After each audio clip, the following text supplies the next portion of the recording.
Kunamana dongibaru kuma sera naumana kunamana bamana ngatigi ni mana kunimana tiyatigi joseo ni mana kunimana kangalendigi jose ni mana kunimana bokolo nyomandigi ni mana kufaugana mali kono ni mali ko kafaugana kunamana arajo te kuma bi naumana ambalmao biye arabaye juin kalo kletani duru samba flani samuga anga bi donkibaru obena ke donkibaru kerenkerenen de do kibaru mi na famba bena lasaw ma obalma ke gausu jalo ras jalfe ambalmao o temenen kofe kibaru kerenkerenen bena lasaw ma bi donkibaru keneka kunungo lanzarada watila Mali al-Islamé tomba noye au Conseil islamique du Mali olu tunye nyogon kumbe minke Bamako cabinet juin kalo kletani fla centre international de conférence de Bamako la au be baro insigi kundo jamana nyamogo tunya lanyini kafo wati de sera misri kononaw ani wajilu yero beke togomina kaseka nyefoli kola wa munumbe nulube ka ke togoyala minte jamana bengani shariae kaseka dangari kola kabini ni kibaro ya inde bina Mali al-Islamé tomba ya jira kafo oluka bara de yeniye ode sinfe ma keme fulani ma fula nyogon bora Mali dugumseni dugubaw kono kafara region kononto nyogon ka fokase Bamako rena nofe dugu na krefe dugu ma nunu nye baro sigi ke o baro sigi nana bange hakili jagabola u yero benga unkera minye utunye kuna fundila wele kunungo tarata juin kalo kletani nani nere tumba keneka au bena bo kumpana bi Mali al-Islamé yero bena mundeka wajulu kan kata sirakura jumaw fe joni de kan ka ke misiri nyema uye hali misiri konona ateta bunyani tangami ko o bunyani tangami no sirlembe al-Islamé ya ereka magweuna au Conseil islamique ye dantigali ke kunungo ambeno dantigali kibaro ya nu la sauma o temenen kofe menye dokotoro shogel kogala maigaye wati mina jamana franche fanga nyamogoba Asimi Goita ale sugantira bandau tumbe joda mina kablai ale fana ya laje ka fani mamunu mbese ka barake nyogonfe segesegelu ni nyingalu kofe oye malde munu mbora nuka boli kundo tunye yelemali jamana tumbe marala tugumina kaseka jamana bo siraka kabla sirakuraka o kulumi sigira o ko dema ko M5 RFP o M5 RFP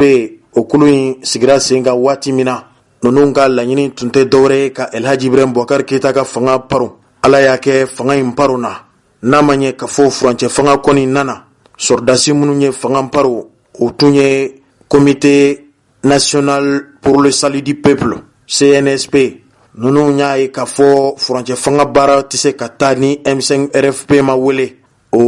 wuleli de sinfe uya lanyini ninkulu yere maufe uka ma jonjondi ukaseka ke jamana marabolo nyemogo baye o ma jonjo mindira o kera dokotoro shogel kokala maigaye o dokotoro shogel kokala maiga bara munun kalfale mbala kabine ay bara in jujon fokase bima ayre seraka muni munke atunye wele bla Mali kunafuni ndilaw kabo kunafuni diso chamana nyiningalu chaman tenguna dokotoro shogel kokala maigala ni nyiningali numbe tengu wati mina o kera wati min fanani Mali kunafuni ndilaw tokola bomba mimbe Bamakoya nankwa mako maison de la presse o nyemro fana tunye wulikajoke o wulikajo nunu mata woyoko jamana yereni demeni magwe min kaka ka do Mali kunafundilawma uya jira kafo kabini dokotoro shogel kokala maiga koni nana Mali kunafundilaw ni mone uni degun wa uni toro o kuma min fora Elhaji Banjugu dantefe akuma nye dugula bo bi kosebe nga dokotoro shogel kokala maiga tu nyini ngara kunafundilaw fe kibaro ya chamana mimbe talike jamana yere senekoka Mali be gerente min kono kase kunafundilaw ka hakew ani kibaro ya chama o baro sigi jabi munu ndiro keneka au kato sogole do kibarula radio benkuma na bara nyogon olu bena laseli kebi kaseka au bo kumpana inshallah ambalmao o siratigɛ de la Elhaji Banjugu Dante mɔgɔ ye mɔgɔ min ni kunnafoni ko fɔra Mali kɔnɔ a fana jɔda ka bon bi kosɛbɛ waati min na kunnafonidila minnu bɛ ɲininkali kɛ bamanankan na olu tun y'a laɲini u ni Banjugu Dante ka barosigi kɛ o barosigi de senfɛ Banjugu Dante fana ye kibaruyaw caman di ka se ka foroba jama k'o bɔ kunpan na nin kibaruya in dira hukumu kɔnɔ hukumu min n'a kɛra yɛrɛjɛya siraw fɛ a tun jirala k'a fɔ jamana marabolo ɲɛmɔgɔw ye sefa wari $600,000 na kunkanfɛn di Mali kunnafonidilaw ma nin bɛɛ de kɔfɛ anw radio Bɛnkuma an ye wele kɛrɛnkɛrɛnnen bila Elhaji Banjugu Dante ma a kana ɲɛfɔli kɛ yala nin ko in ye tiɲɛ ye wa maa bɛ se ka nin faamu cogo di dɔw y'a jira k'a fɔ sefa wari $600,000 ɲɔgɔn dira Mali kunnafonidilaw olu yɛrɛw ka ɲɛmɔgɔw y'a jira k'a fɔ kuma in fɔra cogo min na kuma ninnu ye yɛrɛmandiya kumaw ye wa min ye tɔgɔ tiɲɛ siraw ani farafaraliw laɲini foyi tɛ nin kibaruya in gansebaw la ka se ka Mali kunnafonidilaw fara o de kama bi do kibaru kɛnɛ kan Elhaji Banjugu Dante ale y'an ka mɔgɔ welelen ye kibaruya o kibaruya bɛ n'a bɛ tali kɛ Mali kunnafonidilaw kun ko kibaruya kan aw ni ne an bɛɛ lajɛlen bɛna bɔ kunpan na bi do kibaru kɛnɛ kan nin de bɛna fara kibaruyaw caman kan yanni waati banni cɛ aw bɛna faamuyali kɛ foyi tɛ aw ma hakilisigi ni basigi ni lafiya ka se k'aw ka do kibaru makɔnɔ nin y'o waati selen aw bisimila inshallah kibaru a bɛ jujɔn waati min na an y'a da u tulo kan ka fɔ maa kɛrɛnkɛrɛnnen b'an bolo bi do kibaru kɛnɛ kan o maa kɛrɛnkɛrɛnnen o tɛ maa wɛrɛ ye o ye Elhaji Banjugu Dante de ye Banjugu Dante ale ye Mali kunnafonidilaw yɛrɛw ka ɲɛmɔgɔba ye n'a ma ɲɛ ka fɔ dugudugumakumaw cayara o dugudugumakuma ninnu y'a jira k'a fɔ dɔgɔtɔrɔ Choguel Kokala Mayiga min bɛ jamana marabolo ɲɛmɔgɔya la bi a n'a ka minisiri min ka baara ɲɛsilen don kunnafonidilaw yɛrɛw ka hakɛ ɲɛnabɔli ma ko ninnu y'a jira k'a fɔ Mali kunnafonidilaw tun bɛ dɛmɛ min sɔrɔ kabini 1996 k'an bɛ don min na bi jamana marabolo ɲɛmɔgɔw yɛrɛw ye nafolo ani kasabi min di kunnafonidilaw ma k'o bɛ taa jɔ sefa wari $600,000 na kunkanfɛn na kabini nin kibaruya de binna da bɛ Mali kunnafonidilaw ye sunɔgɔ tu ye Banjugu Dante min ye kunnafonidilaw ka ɲɛmɔgɔba ye ale ye welewele da kɛ kunnafonidibɔ minnu bɛ Mali kɔnɔ minnu b'a sɛbɛn minnu bɛ hali kunnafoni ganse minɛnw na minnu bɛ tali kɛ radio sow la hali minnu bɛ jaw bɔ télévision kan kunnafonidi sira kura minnu bangena bi Mali kɔnɔ n'an ko a ma ko bɔlɔlɔ nin ɲɛmɔgɔw tun welela ka taa ɲɛfɔli k'u ye o ɲɛfɔli de kɔfɛ Mali marabolo ɲɛmɔgɔba fana bɔra ani kunnafonidilaw tun ye barosigi min kɛ o barosigi o senfɛ ɲininkali in kɛra an balimakɛ Yusufu Kulibali de fɛ ka bɔ radio Rampar la yala Mali kunnafonidilaw tun bɛ laɲini min na k'a jira k'a fɔ u ka hakɛw ma d'u ma Banjugu Dante kɔni b'an fɛ kumaso kɔnɔ yan nka yanni an ka Banjugu Dante bisimila dɔgɔtɔrɔ Choguel Kokala Mayiga tun ɲininkara a ye jaabi min di min bɛ tali kɛ kunnafonidilaw ka hakɛ kan aw ni ne an ka fara ɲɔgɔn kan an k'o lamɛn. Ne tɔgɔ Yusufu Kulibali radio Rampar nin wagati in na yɛlɛmali bolo kan Mali kunnafonidilaw ka koɲɛ o bɛ cogo di premier ministre waati ma se sa aide min bɛ kɛ presse ye a ka imputer jamana yɛrɛ budget la walasa a kana kɛ bilen ko journaliste walima organe k'a fɔ ko an bɛ gerebuya de la mais k'a fɔ ko jamana yɛrɛ de bɛ k'a dɔn an ye. Aide à la presse o kuma tɛna janya ne ye min fɔ kabini nana n ko presse ɲɛmɔgɔw ma aw ko aide à la presse ma di aw ma n bɛna ɲininkali kɛ ministre de l'économie numérique fɛ ale de b'a ɲɛfɔ n ye a ko an ma wari hakɛ min dira presse ma o filɛ nin ye papier minnu b'a bolo o filɛ nin ye ne fana k'u ma Mali kura dilali cogoya wɛrɛ b'a la o kɔrɔ ye wari min dira e ma e y'a utiliser cogo i b'a ɲɛfɔ an ye n'i y'a ɲɛfɔ i nana n'a ye tiɲɛ b'i bolo n b'o papier ta n bɛ taa yira président la o président tiɲɛ yɛrɛ la presse kan ka nin sɔrɔ o m'a sɔrɔ an k'a d'u ma ou bien presse ye nin sɔrɔ u y'a utiliser cogo min na a filɛ nin ye dɔw ka fara a kan dɔw ka bɔ a la en tout cas solution ka sɔrɔ a la n tora o kɔnɔ dara mankan wulila journaux la ka premier ministre tɔgɔ tiɲɛ ka premier ministre ɲinini ka fɔ premier ministre ye zone de premier ministre ye nin ye premier ministre ye nin ye premier ministre tɛ presse fɛ e de la k'a ye gouvernement min tɛ presse fɛ e be min kɛ n'a ma dɔn o tɛ foyi ye pour que a ka dɔn fo presse k'a dɔn kɛ e be presse bila e contre e be muru ta ka bila e kɔnɔ wa machine se k'o kɛ o hali n'i kɛra prémisse min tɛ jateminɛ kɛ ka presse bila e contre la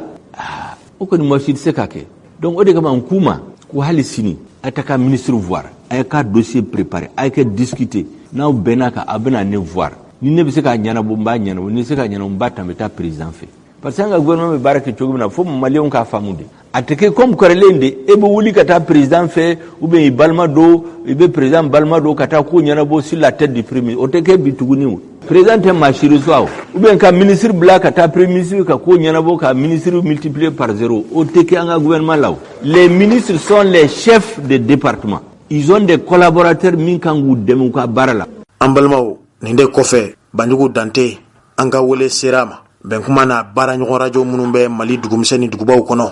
anw kɔni y'a mɛn k'a fɔ kunnafonidilaw ni dɛmɛ ka kan dɛmɛ in a ju jɔna waati jumɛn dɛmɛ in ye mun dɛmɛ ye nafolo min bɛ di kunnafonidilaw ma yala parti politigiw olu ka nafolo kumaniyali mun kɛra kunnafonidilaw fana bɛ o minɛn kelen kɔnɔ wa o de kama an ye Banjugu Dante wele a kana ɲɛfɔli k'an ye u b'a fɔ min ma ko aide à la presse mun de don furukufuruku min bɛ aw ni jamana marabolo ɲɛmɔgɔw cɛ bi kunnafonidilaw ka ɲɛmɔgɔw olu y'a jira k'a fɔ nin tɛ furukufuruku ye maa dɔ de bɛ fɛ ka tɔgɔ tiɲɛ walew las'u ma Banjugu ni nakun b'a la bi a nakun dɔ ye kana ɲɛfɔli kɛrɛnkɛrɛnnen kɛ yala Elhaji Banjugu Dante i bisimilalen kɔfɛ bɛnkuma don kibaru kɛnɛ kan ɲɛfɔli min ni malidenw mago b'a la bi yala aide à la presse ko in a nana cogo di mun gɛlɛya b'aw kan mun de yɛrɛ kɛra aide à la presse in daminɛra waati jumɛn yala jɔra de wa a ko kɛra cogo di i t'an bɔ kunpan na e min ye kunnafonidilaw ka ɲɛmɔgɔba ye bi Mali kɔnɔ sira b'i bolo i bisimila ko mun de kɛra. n bɛ fɛn min ɲini Ala fɛ kuma minnu n'a bɛna bɔ n da kɔnɔ nkalon n'o ye haramu ye a kana yaala dɔgɔyalima n'o tɛ maaba baara ye a kana yaala n tɛ foyi ɲinina ni tiɲɛ tɛ mun kɛra Ala y'a kɛ Mali kunnafonidilaw ka soba min n'a bɛ fɔ a ma ko maison de la presse a ɲɛmɔgɔyara kalifala ne ma en janvier 2021 ɲɛmɔgɔya in kalifalen ma n ye layidu kan 11 ta minnu y'u ka danaya ta k'a dan kan ni o ye Mali kunnafonidilaw ye min bɛ baara kɛ privé la ani min bɛ baara kɛ public la nka f'a ka dɔn k'a fɔ ko maison de la presse ye kunnafonidilaw ka so mais tɔn jɛkulu de bɛ yen minnu ka délégués bɛ maison de la presse kɔnɔ bi i kɛra baarakɛla ye o baarakɛla ye radio télé journaux i b'i yɛrɛ ye nin tɔn in kelen kɔnɔ i ka k'a ɲɛmɔgɔ ye i kana k'a ɲɛmɔgɔ ye 1991 an ka jamana jɛna n'a ye ka démocratie kɛ kɛlɛ kɔfɛ jamana ye jɛ min kɛ ni o ye a yera k'a fɔ démocratie sinsin bere dɔ ye kunnafonidi de ye o kunnafonidi fo dɛmɛ ka don a la walasa mɔgɔ min bɛ baara k'a kɔnɔ a ka lafiya sɔrɔ a ka baara kɔnɔ a ka formation sɔrɔ a kɔnɔ a ka kan jamana a ka dɛmɛ don kunnafonidi sow la mais k'a ta 91 na ka n'a bila bi la ko ye ɲinina ni hakilila min ye ni o ye kunnafonidilaw ka dɛmɛ ka ta budget d'état kan malheureusement o baara ma se ka kɛ parti politigiw olu yɛrɛ ta ɲɛnabɔ parce que subvention min bɛ di partiw ma o inscrilen do budget d'état la anw ta bilala ɲɛmɔgɔ min bɛ fanga la don min na o sagoya la ka Alpha to fanga la aide in dili daminɛna en 1996 u kun bi $200,000 de di o $200,000 in a bɛ di journaux ani radiow ma ni wari in nana a mobilisation tɛ baasi ye wa a man gɛlɛn yɛrɛ n'a nana $100,000 in $30,000 bɛ di maison de la presse ma e ka nin k'i ka fonctionnement ye $85,000 o bɛ di sɛbɛnnikɛlaw ma aw ka nin tila aw ni ɲɔgɔn cɛ ka kɛ ni critères ye $85,000 dɔ o bɛ di radio sow ma aw fana ka nin tila aw ni ɲɔgɔn cɛ ka kɛ n'aw ka critères ye. Président n bɛ fɛ ka ɲininkali filanan mun k'i la c'est vrai aide à la presse a kuma cayara kosɛbɛ a bɛɛ ye dɛmɛko de ye maintenant ni dɛmɛ sɔrɔla jɔn ni jɔn de n'a ka kan parce que an kɔni y'a mɛn k'a fɔ radio ni journaux kulu de ye kulu fila ye kulu minnu bɛ dɛmɛ in bénéficier mais olu kulu minnu fana b'a bénéficier radio dun ka ca journaux ka ca dɔw yɛrɛ ko ni mankan yɛrɛ tɛ yɛrɛ olu ye organe tigiw ye aide à la presse a condition n'a fɛnw olu t'a dɔw yɛrɛ a bɛ kɛ cogo min na et puis u ma deli k'a bénéficier surtout des radios qui sont un peu éloignées de Bamako n'a dɛmɛ bɛ kɛ a bɛ di jɔn de ma jɔn n'a ka kan jɔn n'a man kan kɛrɛnkɛrɛnnenya la radio ni journaux ni ɲɔgɔn cɛ n'o dɔnna a dicogo fana wari bɛɛ bɛ di maison de la presse de ma o k'a di yan walima wari bɛ taa minɛ ministère de la n b'a fɛ i k'o ɲɛfɔ n ye pour que au moins jamanadenw ka se ka bɔ kalama. critères minnu fixelen don walasa i bɛ se ka dɛmɛ in sɔrɔ f'a ka sɔrɔ journal b'i bolo min bɛ bɔ régulièrement kelen journal b'i bolo min ma ye dangari ko la faso ka intérêt u la a k'a sɔrɔ journal b'i bolo min bi baarakɛlaw sara ni contrat b'i n'u ni ɲɔgɔn cɛ journal b'i bolo min bi impôt sara siège ka y'i bolo baarakɛ yɔrɔ b'i bolo a y'aw janto ni kuma ninnu na kosɛbɛ nafaba bɛ ninnu an bɛ tila ka segin u kan siège ka y'i bolo parce que bi caman bɛ yen k'i ye patron de presse ye ko journaux ɲɛmɔgɔ y'i ye journaux siège bɛ clé USB de sanfɛ u bɛ tilen ka yaala n'a ye a y'aw janto ni yɔrɔ in na ni arajo ta ko don o k'a sɔrɔ arajo b'i bolo n'i kɛra arajo so ye fo a k'a sɔrɔ i ka arajo a bɛ heure hakɛ dɔ kɛ ka kuma tile kɔnɔ a kana kɛ sakamɛnɛ dɔ ye a ka kɛ arajo ye min dayɛlɛ heure dɔn bɛɛ a datugu heure dɔn bɛɛ fo mɔgɔ minnu ye dugu sigibaga marabagaw ye a kɛra maire a kɛra préfet ye olu ka attestation di k'a jira k'a fɔ ni arajo so in bɛ anw ka dugu in na a bɛ kuma wa arajo in fana arajo pirate tɛ arajo min sariya sɛbɛn b'a bolo min b'a autoriser a ka kuma donc a ka ye fana k'a fɔ arajo in ni arajo commercial don a bɛ impôt sara parce que arajo ye fila ye commercial non commercial a k'a sɔrɔ baarakɛla minnu b'i bolo au moins maa damadɔ ka yaala contrat b'i ni minnu ni ɲɔgɔn cɛ n'u déclarelen don INPS la o bɛ sara u ye ni o dossier ninnu bɛɛ farala ɲɔgɔn kan dɛmɛ e n'a ka kan waati dɔw kɛra wari in bɛ tila journaux tun bɛ wari caman sɔrɔ sabu kabiri ko in daminɛna arajo ka ca ka tɛmɛ journaux kan san o san dɔ bɛ fara arajoso caya kan wari in ye alifatile bɛɛ kɛ tan mankanma y'a la kirima y'a la wɔyɔma y'a la wa ka ta 1996 la ka n'a bila 2022 in na mankan ma deli ka bɔ wari in sara ko wari in ko kuma na an nana se 2016 ma hakili la o y'a sɔrɔ IBK de bɛ fanga la wari in min tun ye 200 millions ye u nana jigin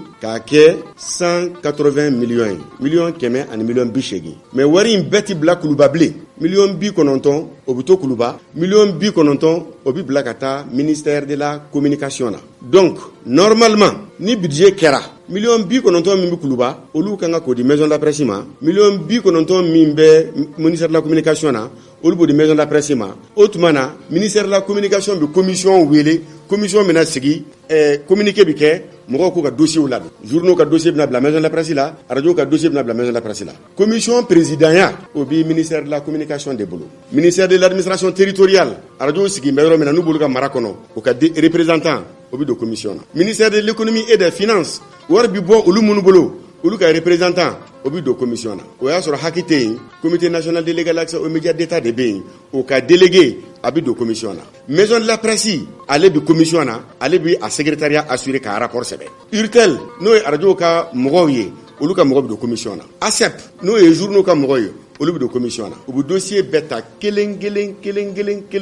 k'a bɛɛ fɛsɛfɛsɛ ka point d'a bɛɛ ma sabu caneva de bɛ yen siège b'a bolo wa ni point hakɛ bɛ d'a ma mɔgɔw b'a bolo baara la wa ni point hakɛ bɛ d'a ma arajo bi heure joli kɛ ka kuma ni point hakɛ b'o la n'o point bɛɛ farala ɲɔgɔn kan o tuma na wari bɛ tila min ni min ka kan o bɛ di o ma ka taa 2017 min na ni wari nana tila fila ye i bɛ ka tile la fankelen bila ka taa kuluba ka fankelen bila ka na maison de la presse la kuluba ma a ka miliyɔn 90 dɛrɛmɛ 1 bila ka na maison de la presse la aide titre la a ma kɛ 2018 wari ma na 2019 a ma na 2020 a ma na 2021 a ma na an bɛ 2022 la m'a fɔ kuluba ma communication kɛ dɛ m'a fɔ ma wari di journaliste dɔw ma dɛ m'a fɔ u ma mɔgɔw ka journaux abonnement dɔw sara dɛ m'a fɔ u ma mɔgɔw wele k'u bila baara la ka wari d'u ma dɛ mais a bɛ fɔ wari min ma ko aide à la presse n'a kan ka bɔ kuluba kan na yan ka taa 2018 la ka n'a bila bi la wari in a dɛrɛmɛ 5 ma se yan donc wari in na sisan a bɛ i n'a fɔ miliyɔn 90 min bɛ ministère de la communication na o de kan ka kana mais o wari min bɛ na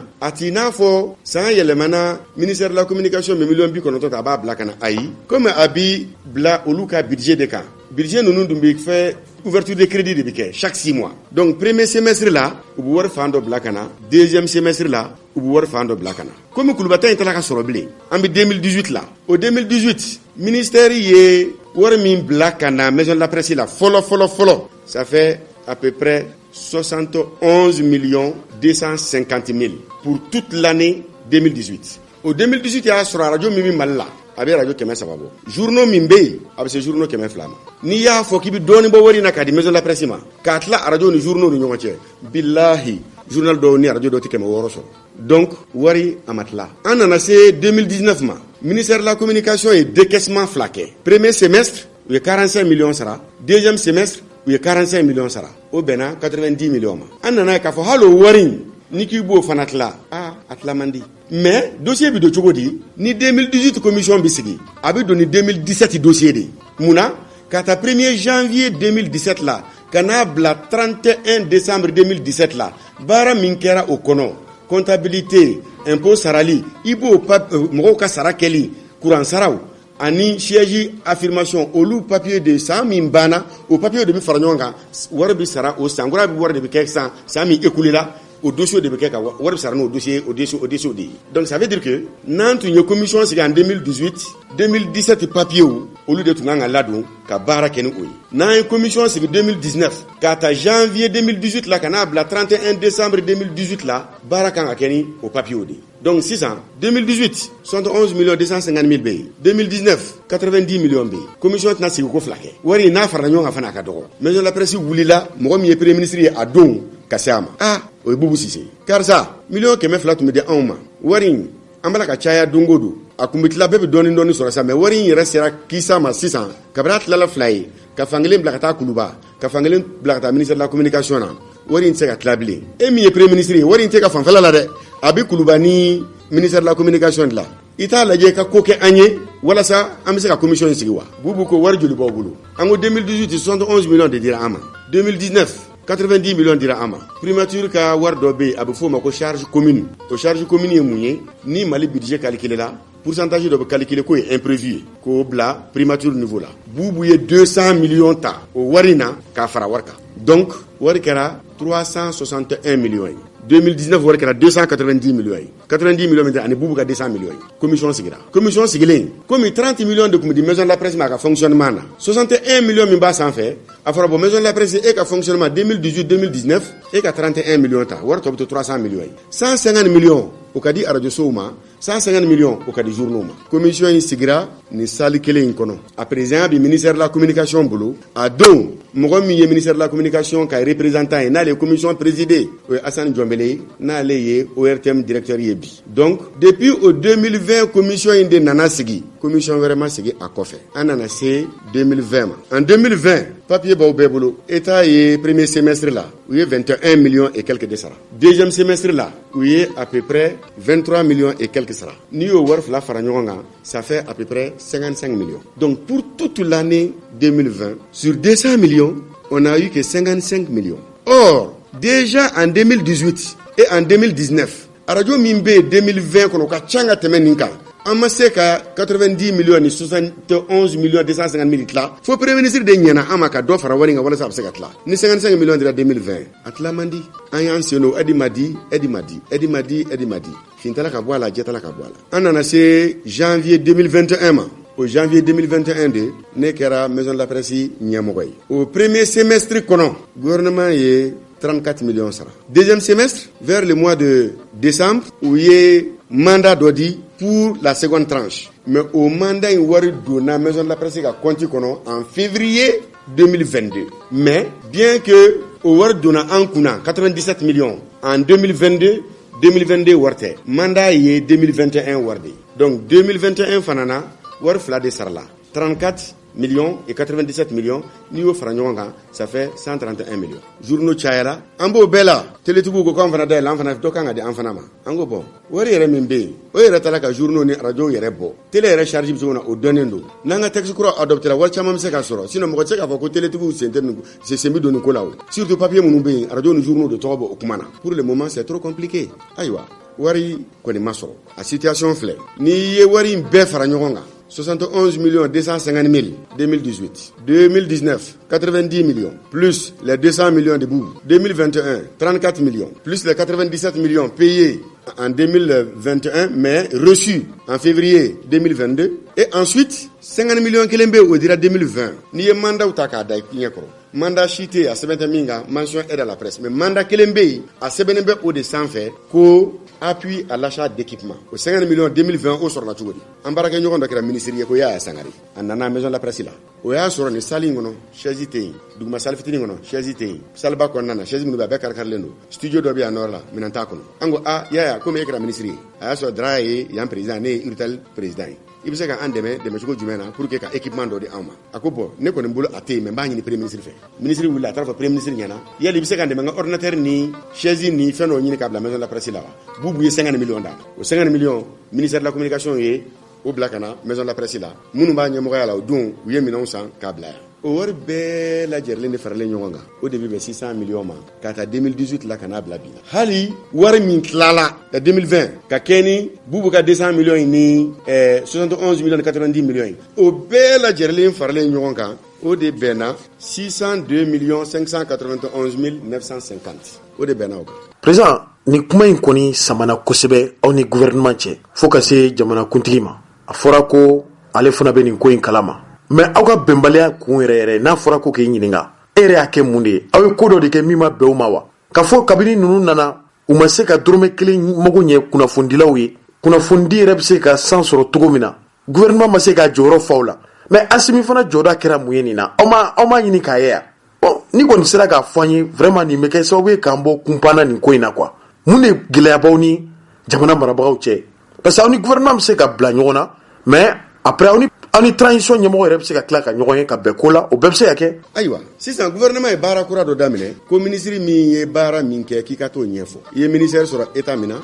i ye min kɛ i k'a ɲɛfɔ turu nana se anw ka ministre de la communication ma a ye baara minnu kɛ a y'u fɔ a da nana se RLA presse ma a ko k'a ta 2018 la ka n'a bila sisan na jamana ye 600 millions de di presse ma a ma nkalon tigɛ o mais a fɔra k'u y'a fɔ min ma ko rectification baara min kɛra o kɔnɔ k'a k'o de fɔ bon wari minnu tilala ni e nana état ka kɛlenw fɔ o la mɔgɔ minnu ma aide sɔrɔ a mɛnna a bɛ hakili wasi bila mɔgɔw la mɔgɔ caman ye ne wele ko an ka bɔ an ka ministre jaabi an ka communiqué kɛ ne ko bon ne m'a kun ye sabu ministre si ma tɛmɛ plateau in sanfɛ ko min ka secteur mɔgɔw bɔra ka taa ka kuma démenti déjà bɛnbaliya dɔw bɛ anw ni gouvernement ni ɲɔgɔn cɛ ka kɛ ni hakiko kuma ye ka kɛ ni fɛn wɛrɛw ye ni anw nana bɔ ko ministre ye nin kuma min fɔ ko o ma fɔ a ɲɛna a fɔra ka san kelen kɔnɔ a ye min kɛ a k'o de fɔ bon a bɛna kɛ sababu ye mɔgɔ wɛrɛw bɛ bɔ k'u ta fana fɔ hali an ka ministre yɛrɛ a fɔ an bɛ kɛ sababu ye ka mankan wuli mais pour moi ce n'est pas la peine a t'a kun bɔ an y'an da de kuma kan ŋunuŋunu nana ministre ta in tɛmɛna sinon la preuve ministre tɛmɛna plateau sanfɛ le 16 mai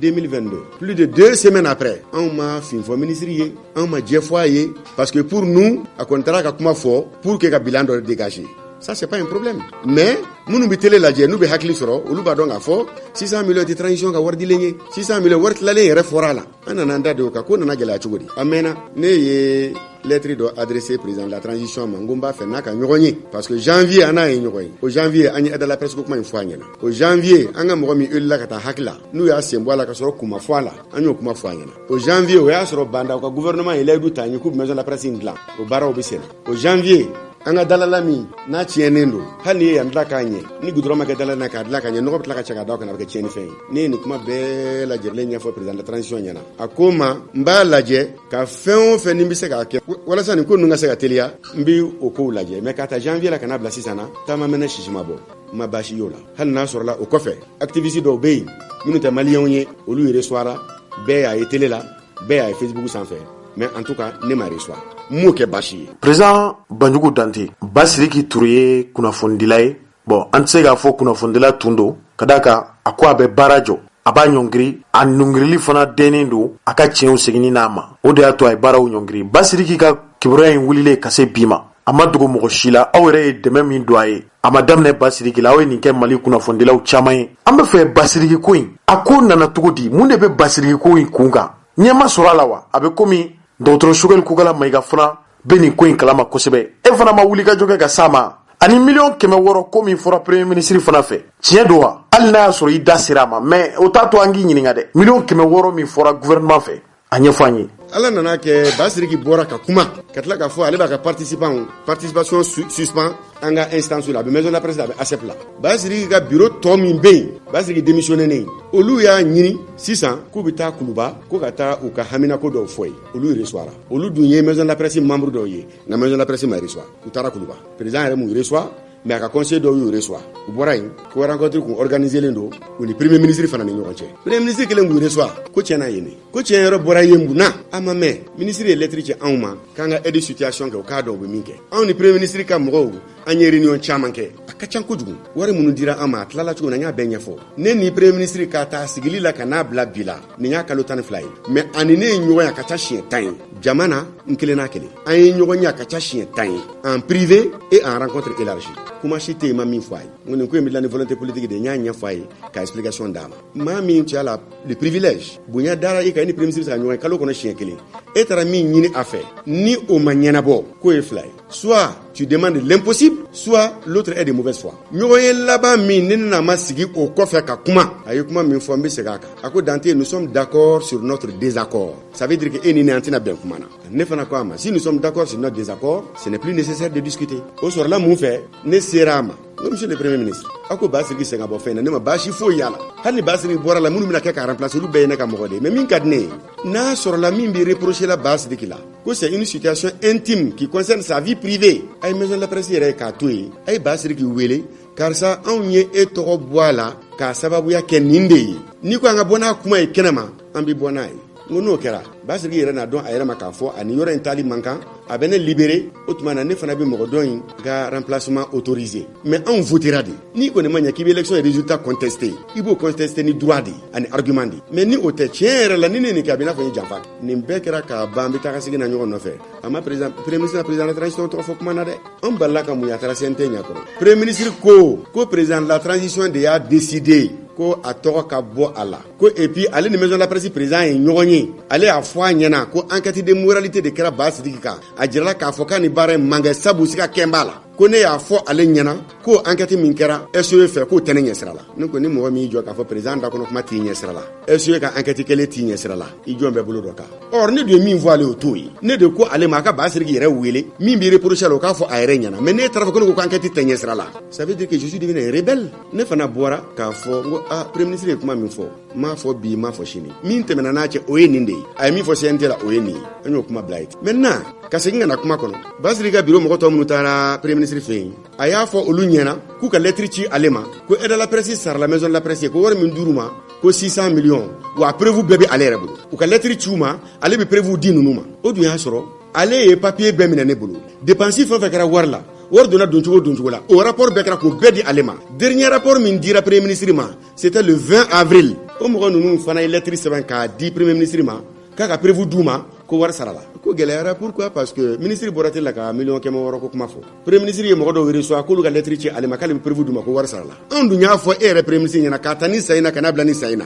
nin de sarala an y'a f'i ye siɲɛ caman ne yɛrɛ y'a f'i ɲɛna n ko a bɛna ka a ka wari min calculer 50 millions min donna minɛn na a bɛna k'o fara kan a y'o bɔ a la 361 millions dɔ min tilala ni tɛmɛna a mɛnna a ka n'o kumaw ta k'a n'o disa kumaw la an ma se ka ɲɔgɔn faamuya o kuma kan ne b'a fɛ ka ɲininkali dɔ k'i la n y'a kuma mɛn mais n b'a fɛ ka min yɛrɛ da ko kabini Choguel ninnu nana fanga ɲɛmɔgɔya la k'u ma dɛmɛ las'aw ma a bɛ se ka kɛ aw mago bɛ dɛmɛ min na aw m'o sɔrɔ tuma dɔ la i b'a sɔrɔ dɛmɛ dɔw bɛ se ka s'aw ma mais a tɛna ale ka bolo kan yala u ka magoya masaw ma bon aw kunnafonidilaw yɛrɛ ni ɲɔgɔn cɛ bi a yera k'a fɔ farafarali bɛ ka don aw ni ɲɔgɔn cɛ hali n'i y'a ye ASEP mɔgɔw bɛ bɔ k'a fɔ k'u bɛ taa président bara o tɛ hɛrɛ ye dɛ o kɔni ye ko ye ko min vraiment n'a y'an dabali ban ani wari min bɛ di aw ma ka di kunnafonidilaw ma a wari kɔrɔ aw fana t'a tila aw ka tilacogo la dɛ i kɔni ye commission ko fɔ mais a kɛra cogo cogo kɔni duguduguma kuma t'a la parce que an y'a mɛn k'a fɔ journaliste dɔw bɛ ka taa ko ka dɔ d'olu ma olu ka hakɛ d'u ma k'a sɔrɔ commission tɛ an b'o jaabi fana nɔfɛ nkalon ye haramu ye o tɛ ministère de la communication na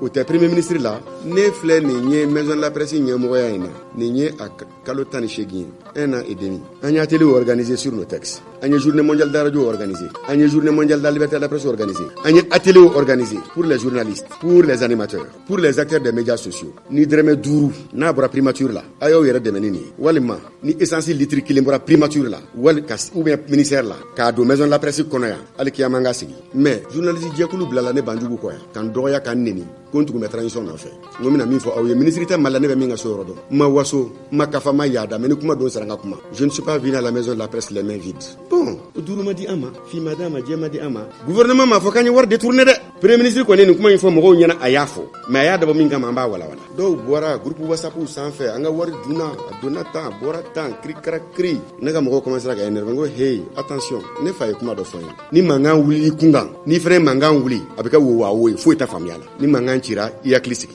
n ko donc ne ye communiqué bila n ko ni ala sɔnn'a ma alamusa tɔn ɲɛmɔgɔ bɛɛ ka na n'a ka di journaliste min fana i bɛna kunnafoni ɲini na bɛɛ welelen don an nana o de la alamisa don sali in kɔnɔ ka projection kɛ wari ninnu dira di cogo min na k'a ɲɛfɔ o la an ye ɲininkali damadɔ kɛ an yɛrɛ la fo ɲininkali 11 o ɲininkali 11 min n'an y'a kɛ an yɛrɛ la ka ɲɛsin ministre ka bɔli ma ani premier ministre ka kuma ma o fɔlɔ ye mun ye an ko ministre min bɔra k'a bɛna taa rectification bilan kɛ pour 1 an o bɛ taa mun 600 millions ko kuma fɔ et surtout que 600 millions min wari b'a la min yɛrɛ tilala a mɛnna o dunna o kuma banna ɲininkali filanan an ko est ce que ni 600 millions fɔli ko kuma ye a ma dabɔ de ka confusion créer dans l'esprit des gens et surtout an bɛ waati min na ɲininkali sabanan min n'an y'a kɛ an ko kuma in fɔyɔrɔ la yali u m'a fɔ k'a fɔ ko ni commission bɛ convoqué ministère de la communication de bɛ commission convoqué pour que baara in ka kɛ wa ɲininkali naaninan min n'an y'a fɔ an ko yali ministère b'a dɔn k'a fɔ a ma commission convoqué parce que wari minnu dira a tɛ tilali bɔ ɲininkali duurunan min n'an y'a kɛ n seginna o de kan k'a jira k'a fɔ premier ministre o t'ale la o tɛ ministre la min ye dɛmɛ kelen don anw na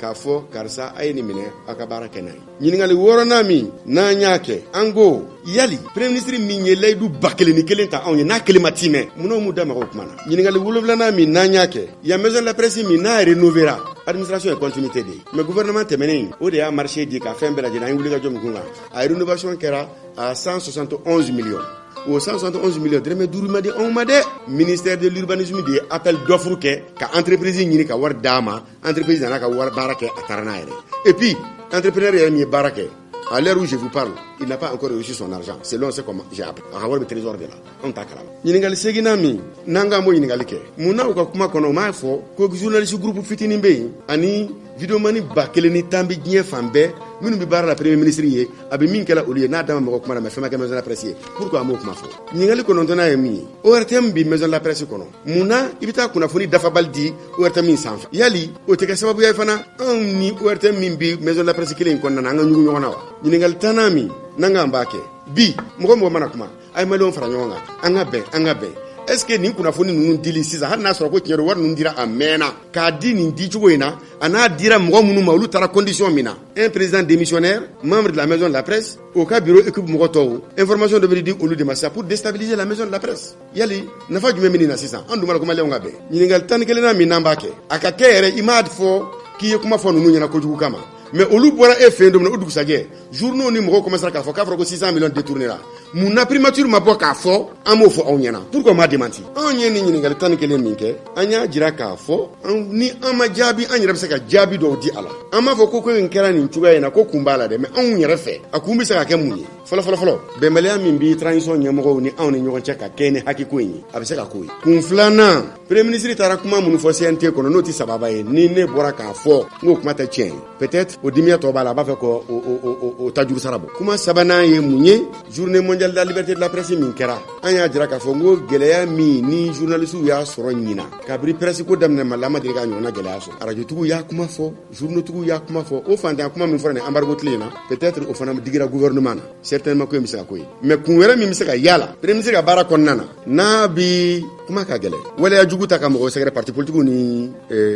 presse sen b'a la ni parti politique ta kuma kɔrɔmasurun de aw ma san olu ka wari ma sara ɲinɛ san 4 mais ni parti ka wari sarako kuma fɔra waati o waati u bi ala minɛ san 10 tɛmɛnen in na wari min dira parti ma u b'o fara ɲɔgɔn kan ça fait beaucoup de milliards o tuma u b'o parti nous classer RPM ADEMA URD CNID CODEM PARENA voilà ni parti minnu filɛ ni milliard hakɛ de dir'u ma ni san hakɛ in kɔnɔna na et puis u ye baara min kɛ jama u ye faso janfa u y'a don ta u y'a bɔ ta an ye wari min d'u ma filɛ nin n'o kɛra vidéoman dɔ bɛ activer olu bɔ parti politique ka wari ka tigɛ parti y'a don ta u ye faso janfa an ka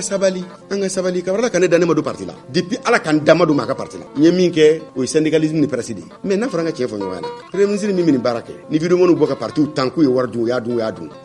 démocratie tilen a kɛra fanga belebele fila kɔnɔ dɛ ATT ta ani IBK ta ale premier ministre kelen ma kɛ ministre o fanga fila bɛɛ kɔnɔ e b'i sen bɔ a la cogo di presse ko fana a b'a fɛ ka média fana remplacer carrément par les réseaux sociaux donc tous les moyens sont bons pour nous détruire an ko nin tɛ premier ministre ka baarakɛta ye nin tɛ premier ministre ka baarakɛta ye bi nin tɛ premier ministre ka baarakɛta ye sini n'i ma mɔgɔw fara ɲɔgɔn kan i ma se ka dɛmɛ don an na ka n'an kun kari ɲɔgɔn na ka n'an bila ɲɔgɔn na an ye mɔgɔw wele 600 millions sɔrɔla cogo an b'o de ɲɛfɔ maintenant minnu kun fabriquera ka na salle kɔnɔ k'u préparer u kana mankan wuli salle kɔnɔ u nana sujet de changer sisan ko tuma na ko wari tɔ buruburunin min bɛ yen k'o kɛra mun ye ko mun na o tɛ tila mangan nana wuli ko dɔ ye kuma dɔ ko non ko an ka n yɛrɛ bonya parce que ko dɔ bɛ yen bi kuma kun t'o ye ni wari min bɛ n'an ka min yɛrɛ kuma yɛrɛ fɔ c'est comme si min b'u bolo an jɛnen don ko an t'a fɛ ka situation améliorer donc comme na ko bɛ mangan wuli u ye mangan wuli on s'est calmé et on a compris quand même que ordre du jour kun t'o nɔfɛ u nana sujet de changer sinon sujet kun min nɔfɛ 600 millions in bɔra min a sɔrɔla cogo di maintenant wari tɔ min bɛ yen o gestion ni o ɲɛfɔli bi kɛ maison de la presse président bɛ se k'o ɲɛfɔ yɔrɔ fila de yɔrɔ fɔlɔ o ye maison de la presse assemblée générale ye dépense min n'an y'a kɛ an k'a ɲɛfɔ ye a sɔrɔla mun fɛ mun n'an y'a kɛ yɔrɔ filanan gouvernement min ye wari in d'a ma kunkurunin o de bɛ se k'an ɲininka a ye mun kɛ wari la o gouvernement b'a dɔn an ye mun kɛ wari la pourquoi parce que an ye rapport min kɛ k'a di premier ministre ma an ye rapport min kɛ k'a di ministre de la communication ma dépense minnu kɛra a détaillé bɛ a kɔnɔna na donc journaliste minnu t'u sigi an ka wari n b'a fɔ aw ɲɛna a ka kuma fɔ k'a bɔgɔla donc journaliste ka wari ti yan bi tant que wari ma fara ɲɔgɔn kan commission ka sigi ni min dir'i ma o de y'i ta ye tant que i ma dossier ladon n'i k'o wari tila 2020 55 millions i ka kan ka na ni 2019 dossier de n ye élément minnu fɔ aw ɲɛna bon minnu b'a la ko ka wari bɔ dɔw ye kuma dɔw fɔ yan a maloya bɛ na ka segin a kan dɔw nana u ma surafana dun dɔw y'a dɔn ta dɔw y'a bɔta mais n jiginna journaliste tɔnw de la pourquoi minnu b'a fɔ k'i ye patron ye mɔgɔ tɛ sara fin tɛ di mɔgɔ ma jɛ tɛ di mɔgɔ ma e kumana i bɛna aide à la presse wari de ta i n'a fɔ kɔrɔlen a bɛ luru sogo fitini jɛgɛ fitini kiri a dabɔra professionnalisation de média dɛmɛ de kama a ma dabɔ wari tila kama dorénavant tant que nous sommes là dossier kolondon siège tɛ n bolo wari ka a tɛ tila n'an b'a justifier état de ɲɛna an nana pour mettre les choses dans l'ordre an y'o refondation kuma min fɔ an b'o baara de la président Banjugu Dante n b'a fɛ ka min dɔn sisan o bɛna kɛ n ka ɲininkali 7nan ye kabini e ye baara in daminɛ don min na n'i bɔra urtel ɲɛmɔgɔya la i nana suganti kalata kɔfɛ ka kɛ Mali kunnafonidilaw ka soba ɲɛmɔgɔ ye maison de la presse ne ko e bɛ nin baara in daminɛ don min na mun ni mun de kɛr'i ka laɲiniw ye walima ambition jumɛnw de b'i la baara in ɲɛmɔgɔya dir'e ma don min na fo ka se bi ma e ye mun de ŋaniya k'a fɔ i b'a kɛ ni min gɛlɛyar'i bolo walima n'i sera ka min kɛ i bɛ ta baara in na don min na e ŋaniya yɛrɛ tun ye mun ye an bɛna don min na tɔn in ɲɛmɔgɔya la an y'a fɔ k'an bi a fɛ presse ka refonder o refondation kɔnɔ ne ye layidu 11 de ta n sigidon a layidu fɔlɔfɔlɔ n ko an b'a fɛ maison de la presse in ka kɛ yɔrɔ ye yɔrɔ min n'a ni jamana tɔw ta ti da ɲɔgɔn kɔrɔ tuguni sabu an ta tun bɛ i n'a fɔ magasin ayiwa a ye maison de la presse kunnunama ye a ma mɛn aw sigilen b'a kɔnɔ bi a bɛ cogo min na ye ko ye waso ban minnu bolo don bi ko wari kunkurunin min bɛ yen ko k'a tila a don t'a bɔ tan u tile kelen m'u ka journaux ta u tile kelen ma t'u sigi ka page Facebook kɔfɛ jɔn ko ala an ka maison de la presse ɲɛna an m'o kuma min da dɛ yɔrɔ in diɲɛ bɛɛ bi u tile kelen m'u jɔ k'a fɔ tiɲɛ yɛrɛ la président bala ka wuli ka se bɛɛ ma ka mɔgɔw fara ɲɔgɔn kan tiɲɛ yɛrɛ la mɔgɔ ma kungo sɔrɔ k'u maison de la presse ma wuli k'i jɔ k'a b'a kungo ɲɛnabɔ tiɲɛ yɛrɛ la u bala ka formation ɲini k'a di mɔgɔw ma nin si ma fɔ ko wari ka di an ma surafana dun o y'i kungo de on m'intimide pas an ti chantage fɛ o an bɛ sigi ka fɔ o bɛ se ka ɲɛ mais n bɛ mankan ci o ci an tɛmɛn'o tile kan dɛ jamais filanan min n'an y'a fɔ k'an b'a fɛ k'o kɛ an k'an b'a ɲini ka presse fara ɲɔgɔn kan ala b'a dɔn kira b'a dɔn mɔgɔ si ma deli k'a ɲini k'a bɛ anw ɲɛ k'an m'a to an ni ka ɲɔgɔn ye an bɛ journaliste encourager a ye fara ɲɔgɔn kan a ye fara ɲɔgɔn kan a y'a ka tɔnw la ɲɛnamaya se wɛrɛ t'an ɲɛ an tɛna mɔgɔ diyagoya min na a ye fara ɲɔgɔn kan sabanan min bɛ yen an ye texte proposé o texte 6 de bɛ yen bi nin y'a san 20 ye texte ninnu bilala a ma se ka kɛ projet de texte 6 a projet de texte ninnu projet de loi ye 3 ye projet de décret ye 3 ye projet de loi min n'an y'a bila yen il y a la loi portant sur régime de presse et délit de presse an y'a jira k'a fɔ kunnafonidila man ka taa kaso la bilen k'a sababuya kɛ a ka baara kɔnɔna ye mais dorénavant a ka di an ye ni journaliste ye ko kɛ n'a bɛ juger a kana taa kaso la a bɛ se ka condamner a ka wari sara mais kunnafonidi sira kɔnɔ ni fili yɛrɛ ka baara kɔnɔ kaso la don ka bɔ a la o projet de texte in filɛ nin ye gouvernement ka tabali sanfɛ an ye min fana proposé mɔgɔ dɔ bɛ yen a bɛ taa don dɔ ka journal la ou bien a bɛ taa dɔ ka radio so la a bɛ kalo 6 kɛ sɔɔni dɔrɔn a bɛ bɔ dɔrɔn ko ale ye directeur de publication ko journal b'ale bolo ale ye radio de directeur ye an y'a jira k'a fɔ mɔgɔ si tɛ se ka kɛ radio ɲɛmɔgɔ ye mɔgɔ si tɛ se ka kɛ télé ɲɛmɔgɔ ye mɔgɔ si tɛ se ka kɛ journal directeur de publication ye ni 10 ans d'expérience t'e la et puis a k'a sɔrɔ fana yera organe reconnulen ye min ye donc n'o yer'i la ne hakili la e bɛ baara in i b'a nafa dɔn voilà des propositions que nous avons fait qui sont sur la table du gouvernement projet de loi dɔ fana bɛ yen o ye accès à l'information ye kunnafoni dɔw bɛ yen an ka jamana ɲɛmɔgɔw i b'a sɔrɔ an ka kunnafoni bɛ di kɔfɛ mɔgɔw de ma olu b'a lase mais an yɛrɛ ka journalistes olu tɛ kunnafoni sɔrɔ donc finalement rumeur bɛ développer donc an ko an b'a diyagoya jamana ɲɛmɔgɔw kan u ka priorité accordée presse nationale ma ka kɛ loi yɛrɛ ye ni fɛn minnu bɛ yen kunnafoni ka di kunnafonidilaw ma u k'a lase projet de loi sabanan min bɛ yen o ye loi sur l'audiovisuel ye alhamdulilayi rabil alamin an ka télé cayara mais a b'a la k'a fɔ k'an ka wari minnu sara ni état ye presse dɛmɛ l'état crée la richesse l'état améliore les conditions de vie des gens parce que i b'an ka radio jateminɛ i b'a ye ko radio dayɛlɛ mais i t'a mɛn ko radio sara a tɛ san mun na chantage b'a la mɔgɔ nini b'a la mɔgɔ dɔgɔya b'a la mɔgɔ jaja b'a la walasa wari ka bɔ ka di ni o ma bɔ ka di min mana bɔ la o bɛɛ y'a dɔ ye donc ni sérieux kɛra la tu fais pas du sérieux, tu t'en vas. Mounou n'a qu'à akadi oluma. Maintenant, mounou ba wo chila, wa ni sérieux kala, ou senta la. Ni nous deux les anciens sous babolo fla de basso. Sinon, bi. Kuna fondi lao na ukanga wuli ka ojo kola hali élection présidentielle mimina si na sira ka soro ni texte numa adopté transition fait kuna fondi lao kanga wuli ku gena fo chekeleni candidat mi ni te ni votanti fait joni bi se kanita awni anga 0,025% ni candidat mi ngamba ne 0,25 ta ni mi ngomi 0,1 ta ba treme sak no bena mi no tesawa bon ni ndé bi na kessa avec après ko bon nogola ni kuma fara ni fait mbe ko fait abeka local antina mo doya antina finfo antina jefo ko mi bi sena ni ndé do o de kama journaliste sebe do kuma ufo kurayen ke adunta bota u ka sabali ko wari toni min be ka kara mu ngo wari toni mi ministère ba don anya min tala primature ba don anya min tala o kurama su mi ya baraka to damine to mais la presse ka wari keleni la fo saba fala mu et de la presse no cotisation de la flana urtel ka projet de be ko studio tamani anye mais la presse fangale indi studio tamani ma o le location war do sarawula il paye par trimestre 1 million par mois et en même temps